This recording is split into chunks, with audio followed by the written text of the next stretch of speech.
कहानी आगे बढ़ती है। हम देखते हैं कि लू चैन के स्पीड रन से हर कोई हैरानी में था। एक तरफ तो चाइना सर्वर में जश्न का माहौल था और वहीं दूसरी तरफ कोरिया सर्वर वालों में उदासी छाई हुई थी। वो चाहकर भी इस बात को हजम नहीं कर पा रहे थे कि एक सोलो प्लेयर ने 9 मिनट्स और 32 सेकंड्स के अंदर डंजन को क्लियर कर दिया। हम देखते हैं कि कोरिया के कुछ प्लेयर्स तो लू चैन से नाराज थे, यानी उस पर गुस्सा थे, और बाकी बचे कुछ प्लेयर्स अब लू चैन से इतना डरने लगे थे कि उसके सामने भी खड़ा होना नहीं चाहते थे।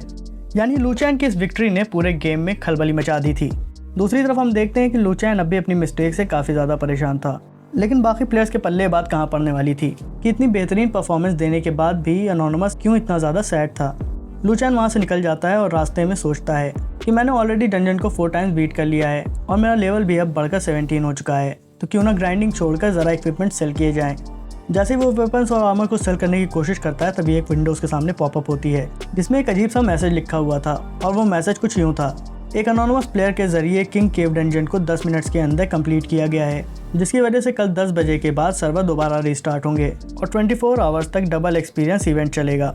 लू चैन ये देखकर हैरान हो गया। वो कहता है कि मुझे तो मालूम ही नहीं था कि इस गेम में सरप्राइज बोनसेस भी मिलते हैं, और ये नोटिफिकेशन पढ़ने के बाद जिन वेपन्स और आर्मर्स को वो अभी सेल करने जा रहा था वो उनको सेल करने से रुक जाता है, क्योंकि वो जानता था कि जैसे ही कल ये डबल एक्सपीरियंस इवेंट स्टार्ट होगा तो ऐसी हालत में सभी इक्विपमेंट्स के रेट यानी प्राइस डबल हो जाएंगे। तो वो फैसला करता है कि इन वेपन्स को वो कल ही बेचेगा, और फिलहाल उसके पास काफ़ी मटेरियल भी जमा हो चुका था जो उसे टाइगर केव में मिला था। वो मटेरियल्स की प्राइस चेक करने के लिए फोरम को ओपन करता है। वो देखता है कि फोरम में इन मटेरियल्स की काफ़ी ज़्यादा डिमांड थी और मटेरियल्स के बदले में पैसे भी अच्छे मिल रहे थे, तो वो उन्हें बेचना शुरू कर देता है। इतने ज़्यादा मटेरियल्स बेचने के बाद भी लू चैन के पास अब भी काफ़ी मटेरियल्स बाकी थे। 50 मिनट्स लेटर हम देखते हैं कि लू चैन ने सिर्फ मटेरियल्स को बेचकर 500,000 से ज़्यादा युआन अर्न कर लिए थे। यह देखकर वो बहुत ज़्यादा खुश हो गया।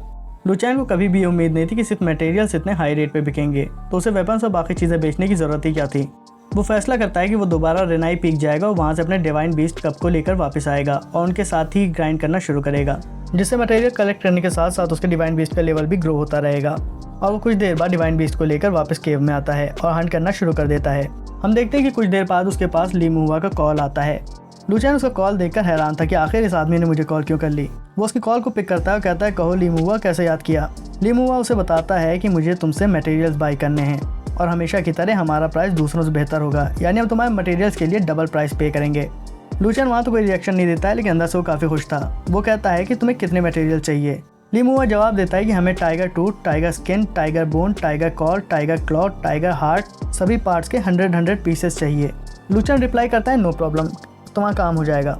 इससे पहले कि ये बात कहकर वो फ़ोन काटता, ली मुआ उससे कहता है, हाँ एक बात तो मैं तुम्हें बताना ही भूल गया, तुम्हारी आइडेंटिटी एक्सपोज हो चुकी है और कोई ना कोई जल्दी ही तुम्हें ढूंढता हुआ रियल लाइफ में भी तुम्हारे पास पहुंच जाएगा, लेकिन क्योंकि मैं तुम्हारा दोस्त हूँ तो मैं तुम्हें कुछ दिनों के लिए छुपाने में मदद कर सकता हूँ। लू चैन कुछ सोचकर जवाब देता है कि मुझे और मेरी सिस्टर को हाइड करने के लिए कुछ दिनों के लिए एक जगह चाहिए होगी, और अगर तुम मेरे लिए ये काम कर देते हो तो मैं तुम्हें मटेरियल रेगुलर प्राइस से भी कम में दे दूंगा। और इस तरह उन दोनों के बीच में एक डील तय हो जाती है।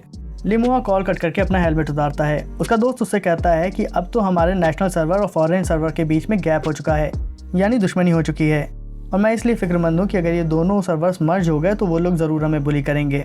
ली मुआ कहता है कि हाँ बात तो सही है, मेरी तो सारी उम्मीदें सिर्फ और सिर्फ लू चैन से जुड़ी हुई हैं कि वही कुछ कर सकता है। दूसरी तरफ हम देखते हैं कि हमारे बनिए यानी ट्रेडर लू चैन ने सिर्फ अपने मटेरियल सेल करके 2.34 मिलियन युआन अर्न कर लिए थे। लू चैन ने इतना बड़ा अमाउंट कभी भी पहले एक साथ ग्राइंड नहीं किया था, जिस बात से वो काफ़ी खुश था। तो वो फैसला करता है क्यों ना अपनी टीम और डिवाइन बीस्ट के साथ जाकर और ज़रा देर ग्राइंड की जाए। दूसरी तरफ हम देखते हैं कि कोई साजिश चल रही थी। एक पूरे सर्वर की टीम तैयार की गई थी सिर्फ और सिर्फ लू चैन को केव में ग्राइंड करने से रोकने के लिए। उस टीम का लीडर अपने लोगों से कहता है कि हमारा मिशन है किसी भी हालत में एनोनिमस को लेवल अप करने से रोकना, और क्योंकि ये double experience level up time चल रहा है तो वो ज़रूर टाइगर केव में दोबारा हंट करने जाएगा और हम लोग केव के एंट्रेंस पर ही उसका इंतजार करेंगे। और इस तरह वो अपनी टीम को अपनी प्लानिंग समझाना शुरू करता है, और उसकी प्लानिंग वाकई फुल प्रूफ थी। लेकिन इसके बावजूद भी उसके टीममेट्स को भरोसा नहीं था कि वो किसी भी तरह लू चैन यानी एनोनिमस को हरा सकते हैं। उनका लीडर कहता है कि फिक्र ना करो, हमारे मिशन में बाकी कंट्रीज भी हमें जल्दी ही ज्वाइन करने वाली हैं। यानी सब मिला के कहने का मतलब कि उनकी नीयत ठीक नहीं थी। और साथ ही साथ हमें यह भी पता चलता है कि वो सिर्फ लू चैन के पीछे नहीं पड़े थे, उन्होंने दूसरी भी टीम्स बनाई थी जिसके ज़रिए वो चाइना प्लेयर्स को हरास करने वाले थे, यानी उन्हें बुली करने वाले थे। और देखते ही देखते कई सारी टीम्स निकल पड़ती हैं टाइगर केव की तरफ। दूसरी तरफ हम लू चैन को देखते हैं जो कि अब काफ़ी थक चुका था और अब भी वो डंजन में ही था। वो सोचता है कि बस एक दफ़ा और डंजन को कंप्लीट करने के बाद मैं लॉग ऑफ हो जाऊंगा। वो ये सब सोच ही रहा था कि तभी उसे एहसास हो जाता है कि फॉरेस्ट में कुछ प्लेयर्स छुपे हुए हैं। वो समझ गया था कि ये मुसीबत खड़ी करने के लिए ही आए होंगे। 36 मिनट बाद हमें दिखाया जाता है कि वो वहाँ लेटकर सो रहा था, क्योंकि वो पहले से ही काफ़ी थका था और वो लॉग ऑफ होने की जगह वहीं लेटकर सोने लगता है। दूसरी तरफ हम बाहर देखते हैं कि वो टीम्स अभी भी उसका इंतज़ार कर रही थी। वो हैरान थे कि अरे अनोनिमस तो बहुत जल्दी ही डंजन को कंप्लीट कर लेता है और अब तो 40 मिनट बीत चुके हैं और वो बाहर क्यों नहीं आ रहा। पहली वाली टीम का लीडर कहता है कि घबराओ मत, हमारी जो हरासमेंट स्ट्रैटेजी है वो काफ़ी ज़्यादा सक्सेसफुल है। दूसरी तरफ हम देखते हैं कि लिंगजी और उसकी फ्रेंड भी इस हमले का शिकार हो रही थी। लिंगजी कहती है कि ये सिर्फ यहाँ पर हमारे साथ नहीं हो रहा, बल्कि मैंने ऑफिशियल वेबसाइट की न्यूज़ चेक की थी, जिस पर मुझे पता चला कि सिर्फ हम ही खतरे में नहीं है, बल्कि हमारा पूरा चाइनीज़ सर्वर अंडर अटैक है। और मेरे अंदाजे के हिसाब से ये लोग दूसरे सर्वर से आए हुए लोग हैं जो हमें टारगेट करके अटैक कर रहे हैं। लिंगजी ये सब बातें अपने व्यूअर्स को बता ही रही थी कि पीछे से एक आदमी आकर उस पर भी अटैक कर देता है। खुद पर हुए अटैक से ज़्यादा लिंगजी इस बात से हैरान थी कि फॉरेन सर्वर वालों ने न जाने कितने लोगों को उन पर अटैक करने के लिए भेजा हुआ है। हमें उस शाम 4 बजे का सीन दिखाया जाता है और यहाँ पर हमें लिंगजी के सवालों का जवाब मिल जाता है। हमें पता चलता है कि फॉरेन कंट्रीज़ ने 4 लाख एलाइट स्नाइप को चाइना भेजा था। हम देखते हैं कि लिंगजी उदास अपने घर में बैठी हुई थी। वो सोच रही थी कि इतनी मुसीबत के वक्त में आखिर ओनली वाइल्ड उसके मैसेजेस का रिप्लाई क्यों नहीं कर रहा, और तो और अनोनिमस का भी कोई पता नहीं है। दूसरी तरफ हम देखते हैं कि लूचैन भी अब अपनी गहरी नींद से जाग चुका था। नींद से उठते के साथ ही उसे फेंगलिंग के कुछ मैसेजेस दिखाई पड़ते हैं और मैसेज पढ़ते ही उसे सारी बातें समझ में आ जाती हैं। तभी अचानक उसके पास उसकी सिस्टर का फ़ोन आता है। वो बहुत ज़्यादा पैनिक कर रही थी और रो रही थी। वो लूचैन से कहती है कि भाई आज मुझे कुछ लोगों ने बहुत ज़्यादा बुली किया और जो इक्विपमेंट्स मुझे मेरी कंपनी की तरफ से मिले थे उन्होंने उसे भी डिस्ट्रॉय कर दिया। वो इक्विपमेंट्स बहुत ज़्यादा एक्सपेंसिव थे। मुझे समझ नहीं आ रहा कि मैं अपनी बॉस को आखिर क्या जवाब दूंगी। लूचैन उससे पूछता है कि तुम्हारे साथ ये किसने किया। वो उसे बताती है कि वो कुछ फॉरेनर प्लेयर्स थे। लूचैन कहता है देखो रो मत, वो तो सिर्फ इक्विपमेंट्स के कुछ पीसेस थे। लेकिन लुई कुछ सुनने को तैयार ही नहीं थी। वो उसे कहती है भाई तुम बात को नहीं समझ रहे हो, वो इक्विपमेंट्स गिल्ड की प्रॉपर्टी थे और इस्तेमाल करने के बाद मुझे उन्हें वापस जमा करना था, और अब जबकि वो मेरे पास से डिस्ट्रॉय हुए हैं तो मुझे समझ में नहीं आ रहा कि मैं बॉस को क्या जवाब दूँ। लूचैन कहता है कि देखो तुम फिक्र ना करो, मैं कुछ ना कुछ करता हूँ। लुई उससे कहती है कि भाई वो लोग बहुत ज़्यादा बुरे हैं, वो लोग मेरी तरह बाकी प्लेयर्स को भी किल कर रहे हैं, उनकी कॉर्प्स को गार्ड कर रहे हैं, और जैसे ही वो प्लेयर्स दोबारा रिवाइव होने की कोशिश करता है तो उसे दोबारा किल कर देते हैं। वो तो मुझे रिवाइव भी नहीं होने दे रहे। लू का गुस्सा अब भड़क चुका था, जो कि रोके नहीं रुकने वाला था। वो अपनी सिस्टर से उसकी कॉर्प्स की लोकेशन पूछता है और उससे कहता है कि तुम फिक्र ना करो, मैं अपने दोस्त को भेज रहा हूँ। लोकेशन मिलते के साथ ही लूचैन गेम में लॉगिन हो जाता है। दूसरी तरफ हम देखते हैं कि उस टीम के लीडर को उसका एक साथी आकर बताता है डंजन केव के पास 400 लोगों की टीम दोबारा आई है ताकि वो अनोनिमस को सेव कर सकें। उसका लीडर कहता है कि दूसरी टीम्स की तरह इनको भी काट के फेंक दो। हम देखते हैं कि वहाँ बहुत खतरनाक वॉर जारी थी। लूचैन के सर्वर वाले उसकी केव को घेरे हुए थे। वो उन टीम्स को रोकना चाहते थे ताकि वो लोग अनोनिमस को बुली ना करें, यानी लूचैन को। लेकिन फॉरेनर्स की तादाद इतनी ज़्यादा थी कि उनकी पूरी ताकत लगा देने के बाद भी कोई खास नतीजा निकलता हुआ नहीं दिख रहा था। और बस ऐसे मुसीबत के टाइम में लूचैन हमारा हीरो एंट्री मारता है। उसको देखकर चाइना सर्वर के लोगों के चेहरे खिल उठे, तो वहीं दूसरी तरफ उसके एनिमीज़ के चेहरे मुरझा गए। अब लूचैन के आ जाने के बाद एनिमीज़ का लीडर भी एक्टिव हो जाता है।